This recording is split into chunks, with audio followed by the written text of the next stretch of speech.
வெங்காயமே சேர்க்காம நல்ல சூப்பரான ஃபிஷ் குழம்பு, அதுவும் 10 நிமிஷத்தில் எப்படி ரெடி பண்ணுறதுன்னு பார்க்கலாமா? மீன் குழம்புக்கு ரொம்ப முக்கியமானது எப்பயுமே ஃபிஷ்ஷு வந்து ரொம்பவே ஃப்ரெஷ்ஷாக இருக்கணும். சில பேர் வாங்கி ஸ்டோர் பண்ணி வச்சு 2-3 நாள் வரைக்கும் கூட வச்சு சமைப்பாங்க. இந்த மாதிரி சமைக்கிறதுக்கு பதிலாக அன்னன்னைக்கு வாங்கி சமைக்கும்போது ஃபிஷ்ஷோட டேஸ்ட்டு ரொம்பவே சூப்பராக இருக்கும், ஃப்ரெஷ்ஷாகவும் இருக்கும். நான் இன்றைக்கி காலையில் போயிட்டு ஃபிஷ் நல்லா ஃப்ரெஷ்ஷாக பார்த்து வாங்கிட்டு வந்துட்டேன். நீங்கள் இந்த குழம்புக்கு எந்த மீன் வேணாலும் எடுத்துக்கலாம். சின்ன மீன்லேருந்து பெரிய மீன் வரைக்கும் எந்த ஃபிஷ்ஷு வேணாலும் யூஸ் பண்ணலாம் நீங்கள். இன்றைக்கி வந்து பாறை மீன் எடுத்திருக்கேன். ஒரு எலுமிச்சம்பழம் சைஸ் அளவு புளியை வந்து தண்ணியில் ஊற வச்சுருங்க.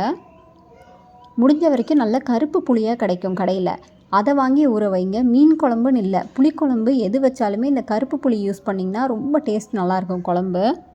நான் வந்து இன்றைக்கி கருப்பு புளி எடுக்கலை, இதுக்கு பேர் வந்து கொடம்புளி. இது வந்து கேரளாலலாம் ரொம்ப ஃபேமஸ்ஸு, கொடம்புளின்னு சொல்லுவாங்க. அது பார்க்குறதுக்கு இந்த மாதிரி பீஸ் பீஸாக இருக்கும், கருப்பு பேரிச்சம்பழம் மாதிரி இருக்கும். இதிலேருந்து நான் ஒரு 4 பீஸ் எடுத்து தண்ணியில் ஊற வச்சுக்கிட்டேன். புளி வந்து மேக்ஸிமம் நாட்டு மருந்து கடைகளில் கிடைக்கும், வாங்கி யூஸ் பண்ணுங்கள். உடம்புக்கு அவ்வளோ நல்லது இந்த புளி. சாதாரண புளி யூஸ் பண்ணும்போது ஒரு சிலர் கொஞ்சம் வயசானவங்களுக்கெல்லாம் வந்து முட்டி வலி இந்த மாதிரியெல்லாம் புளிப்பு சேர்க்கும்போது வரதுக்கு வாய்ப்பு இருக்குது. ஆனால் இந்த புளி வந்து தாராளமாக நீங்கள் சேர்த்துக்கலாம். இப்போ நல்லா ஊறின புளியை கரைச்சி நம்ம அதை வந்து வேறு ஒரு பாத்திரத்தில் அந்த தண்ணியை மட்டும் சேர்த்துக்கிறோம். இது கூடவே நம்ம ஒரு சில பொருள்லாம் சேர்க்குறோம். அதுக்கு தேவையான அளவுக்கு உப்பு சேர்த்துக்கோங்க. ஒரு 1/2 டீஸ்பூன் அளவுக்கு மஞ்சள் பொடி, அப்புறம் நம்ம வீட்டில் அரைச்சி வச்சுருப்போம்ல சாம்பார் பொடி, அது வந்து நான் ஒரு 3 டீஸ்பூன் சேர்த்துக்கிறேன். எந்த குழம்பாக இருந்தாலும் இந்த ஒரு பொடி தான் யூஸ் பண்ணுவேன். அது சாம்பாராக இருந்தாலும் சரி, இல்லை கறி குழம்பாக இருந்தாலும் சரி, இந்த ஒரே பொடி தான். பொடியோட ரெசிபி நான் கூடிய சீக்கிரத்தில் ஷேர் பண்ணுறேன் உங்களுக்கு.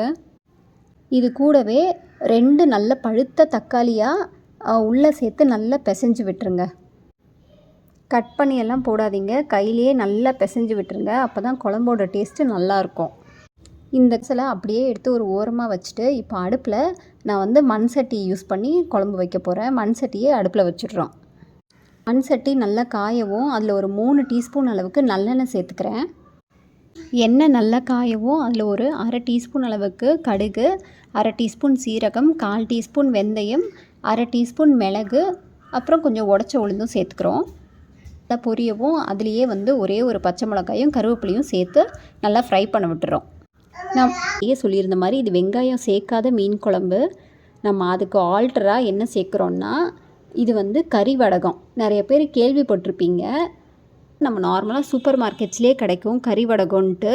இந்த மாதிரி பால்ஸ் மாதிரி கிடைக்குமான்னு தெரியல, ஆனால் உதிரியாக வச்சுருக்காங்க எல்லா சூப்பர் மார்க்கெட்ஸ்லேயுமே. கறி வடகம்னு கேட்டாலே கிடைக்குது. அப்படி இல்லைனா மீன் வாங்குகிற இடத்துலையே கறி வடகம்னு கேட்டாலே வந்து அவங்க ஒரு சின்ன பாக்கெட் தருவாங்க. இது வந்து எங்கள் மாமியார் எனக்காக செஞ்சு கொடுத்த கறி வடகம். எந்த குழம்பு வச்சாலும் நான் இது தான் யூஸ் பண்ணுவேன். ரொம்ப சூப்பராக இருக்கும் இது. 2 உருண்டை எடுத்துக்கிறேன். அதை அப்படியே நல்லா உடச்சி எண்ணெயிலேயே சேர்த்துக்கோங்க. எண்ணெயில் சேர்த்த உடனேவே இது வந்து கரிஞ்சு போயிடும். அதனால் இதை போட்டு அடுத்த ஒரு 10 செகண்ட்லேயே வந்து நம்ம கரைச்சி வச்சுருந்தோம்ல புளி கரைசல், அதை அப்படியே இதுக்குள்ளார சேர்த்துக்கோங்க. அதை சேர்க்கவும் தேவையான அளவுக்கு தண்ணியும் சேர்த்து கொஞ்சம் நேரம் அந்த குழம்பு நல்லா மூடி வச்சுருங்க, கொதிக்கட்டும். அது சம்மர் டைம்லேயே செஞ்சு ரெடியாக வச்சுப்பாங்க. அந்த ஒரு வருஷத்துக்கு தேவையான வடகத்தை வந்து சம்மர்லேயே செஞ்சுருவாங்க. ஏன்னா அது வந்து நல்ல வெயிலில் காயணும். அதில் வந்து கடுகு, சீரகம், வெந்தயம், மிளகு இந்த மாதிரி சில பொருட்கள்லாம் சேர்ப்பாங்க. அவ்வளோ ஒரு ரொம்ப அரோமேட்டிக்காக இருக்கும் அதோட ஸ்மெல்லே. நீங்கள் வாங்கி இந்த மாதிரி ட்ரை பண்ணி பாருங்கள். வெங்காயம் உரிக்கிறதுக்கான வேலையே கிடையாது. குழம்பு கொதிக்கட்டும், நம்ம அதுக்குள்ளார தேங்காய் பேஸ்ட் ரெடி பண்ணிடலாம். அதுக்கு நான் 1/2 மூடி தேங்காயிலேயே 1/2 தான் சேர்க்குறேன். அதை அப்படியே எடுத்து மிக்சியில் தண்ணி ஊற்றி அரைச்சி பேஸ்ட் பண்ணிவிட்டு கொதித்த குழம்புல நம்ம உள்ளே சேர்த்துக்கணும். தேங்காய்க்கு அப்புறமா நம்ம மண் சட்டியை மூட வேண்டாம், நல்லா கொதிக்கட்டும். வரும்போதே நீங்கள் வந்து குழம்புக்கு தேவையான உப்பு காரம்லாம் கரெக்டாக இருக்கான்னு செக் பண்ணிக்கோங்க.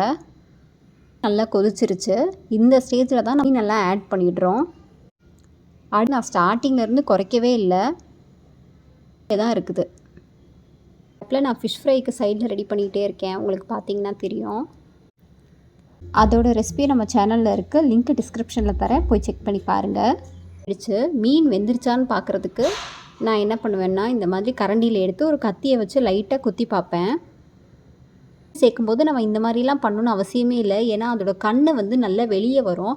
வெளியே வந்துருச்சுனாலே மீன் வெந்துருச்சுன்னு அர்த்தம். இனி வெங்காயமே சேர்க்காத மீன் குழம்பு சட்டுன்னு ஒரு 10 நிமிஷத்தில் ரெடி ஆயிடுச்சு. இந்த மாதிரி செஞ்சு என்ஜாய் பண்ணுங்கள். தேங்க்யூ. மறக்காமல் நம்ம சேனலுக்கு லைக், ஷேர் அண்ட் சப்ஸ்கிரைபும் பண்ணிடுங்க. பாய்.